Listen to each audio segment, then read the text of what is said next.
Let's get to Tom Waddle, the former Chicago Bear wide receiver and a co-host of Waddle and Silvy, 2 to 6 on ESPN 1000 in Chicago. Good morning, Tom. How are you?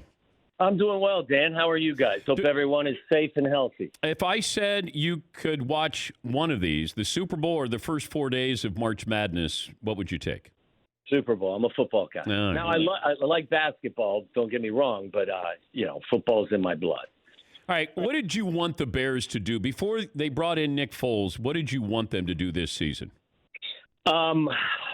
Interesting. I wanted them to upgrade a lot of spots on their offense. They were pretty pitiful in a lot of areas. They were 29th in yards per game. They were 29th in points per game. They didn't run the football. I wanted them to secure their offensive line. I wanted to get them to make a significant upgrade at tight end. But certainly it all circles back to the quarterback, and I wanted them to find somebody that can, with a defense as elite as this one is, help lead them to the promised land. And with a familiarity with Nick Foles, with Matt Nagy and the rest of the new coaches that he's put together, I think that obviously familiarity was high on their list with Nick. You like this move? I do. I think they're upgrade. I think it's an upgrade. Look, I'm not suggesting that Nick Foles is going to be the reincarnation of, Aaron Rodgers 5-6 years ago. But Nick Foles Dan, I say Nick Foles is a professional quarterback, especially in this offense that he knows like the back of his hand. He knows where the football is supposed to go. Now, will it always get there? Maybe not, but he understands the offense and he understands how to read defenses and he understands how to go through his progressions. And it sounds awful, but I'm not so sure that Mitch was really in the same category. I don't know that he possesses all of that in comparison to Nick. But Nick's a veteran, and as I said, has experience in this offense. So what's Mitchell Trubisky's future in Chicago? I may be in the minority, but I don't think it's a very stable one. Dan, I don't think you give up a fourth-round pick and $21 million guaranteed when, A, you don't have a ton of draft currency, and, B, you have some tight salary cap situations. So to give up what they gave up for Nick Foles, I may be crazy, but I don't think you give up a fourth, pay him $21 million guaranteed, and bring him to Chicago and sit him behind a young quarterback who has struggled and a quarterback that I don't believe the coach believes in. That seems to be foolish to me. How did they whiff on Trubisky? And not only whiff, they moved up to whiff on him and moved up and decided to pass on Watson and Mahomes. It's the question that has left a ton of Bear fans, including myself, pacing my house at this time, banging my head against walls, and one that I really can't come to a solid conclusion on. Look, I get that you could have missed on Mahomes. Obviously, the Kansas City Chiefs didn't, and they were sold from day one. But how do you miss on Deshaun Watson, who was the best player in the country on the biggest stage under the brightest lights against virtually a professional defense that he faced in Alabama, and he excelled the way he did? I don't know. I mean, listen, I've prefaced everything I've said over the course of the last 3 years as I don't want to feel like I'm bashing Mitch, because I know Mitch is a wonderful kid who is a hard worker and he's a great teammate, but he hasn't been a very good quarterback, and we're in the business of winning games. I don't know, Dan.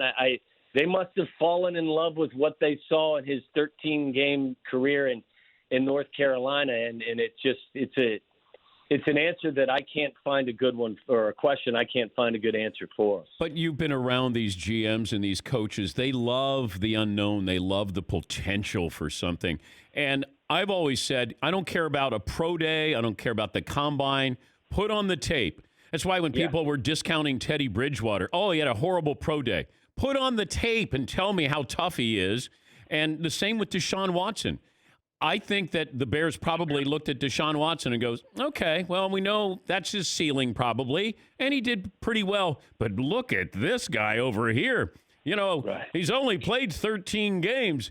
Like, this is what we get. This is how we get into trouble with maybe Baker Mayfield, with Dwayne Haskins. It's these one-year wonders where we go, look at that. And then you go, oh, my God. I mean, even Joe Burrow the previous year was pedestrian-like. And then he had the unbelievable one season. So I think these GMs, they talk themselves in and out of things, and I think that's what the Bears did. Yeah, I agree with you. And I think there are some people in town that have given Ryan a ton of credit for his conviction. Well, I'd trade conviction for competence every day of the week. So, look, I think if you're going to go with a guy who only had 1 year in college, at least go with a guy that won the Heisman Trophy. You know what I'm saying? I mean, like, I can understand Kyler Murray. You pick Kyler Murray because the one season that he did play, he was outstanding. I get it for some of these guys. And again, I'm going to have to go to confession because I feel awful all the time by saying bad things about Mitch. But look, he had a nice year with North Carolina in the 1 year that he played. I just don't know how you fall in love with that and you move up and give up draft currency to making the second overall pick when you had Deshaun Watson sitting there. I'm baffled. Former Bears wide receiver Tom Waddle joining us on the program. If I gave you the Buccaneers or the Bears, more wins this year? Wow. I actually think the Bucs are going to be a wild card team, and I think the Bears are also going to be a wild card team. So now I have to decide which one has the better record. I'm going to suggest to you that the Chicago Bears will have the lesser record. Look, I like what Tampa's done, and my first thought was, why? Because I thought Tom was going back to New England because I thought it was the best decision for both. But, look, everyone's talking about Mike Evans. Mike Evans is a hell of a player. Chris Godwin's a hell of a receiver as well. I mean, you've got something. The one thing I'm concerned about with Tampa is they gave up 45 sacks last year, but they also, I think, threw the football more than anyone else. And I don't think you'll have the same situation with Tom. He'll get the ball out quickly. I think it was a defense that played significantly better in the second half of the season than they did in the first half. And I think they were 7-9, and a lot of those losses were by a smaller margin. And I think you remove some of the mistakes with turnovers that Jameis was guilty of, and I think you've got a chance there. So, Carolina's going to be rebuilding some. The Falcons are a roller coaster. The Saints are the obviously the strength of that division, but I'm going to go out on a limb and say that the Tampa Bay Buccaneers win 9 or 10 games this year. Yeah, I thought they were going to be a playoff team even if they didn't get Brady. If you put Teddy Bridgewater in there, because look at all the turnovers, that's killed that team. And you get somebody who can take care of the football. You got a good defense, and you can make some plays with those wide receivers. You got two good tight ends. I thought that they were on the verge of being a playoff team.